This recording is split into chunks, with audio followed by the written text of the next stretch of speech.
در سال 2020 حجم عمومی درآمد خدمترسانی در ساحه علاقه برقی از طرف جمعیت سهامی شده تاجیک تلکام به مبلغ 159 میلیون و 368 هزار و 300 سومانی رسانده شد که اجرای نقشه پیش بینی شده به 101% راست می‌گیرد.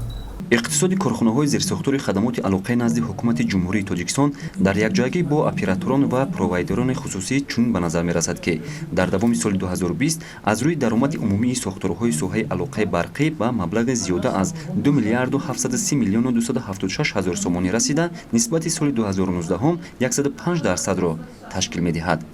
соли 2020 дар ҷумҳурии тоҷикистон шумораи умумии симкортҳои истифодабарандагони алоқаи мобилӣ 7 миллиону 286 ҳазору 516 ададро ташкил дода, аз онҳо 5 миллиону 433 ҳазору 988 ададаш муштариёни фаъол мебошанд. шумораи истифодабарандагони интернет дар давоми соли 2020 дар якҷоягӣ бо истифодабарандагони интернети мобилӣ зиёда аз 3 миллион нафарро дар бар гирифтааст. шумораи умумии муштариёни ҷамъияти саҳомии кушодаи тоҷик телеком дар ҷумҳурӣ ба 1 январи соли 2021 271 900 рақамро ташкил медиҳад. яъне замон истифодабарандагони алоқаи мобилӣ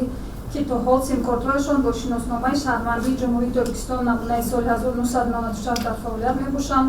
ва тибқи тартиби мазкур аз навбақайгирӣ ронақ гузаштанд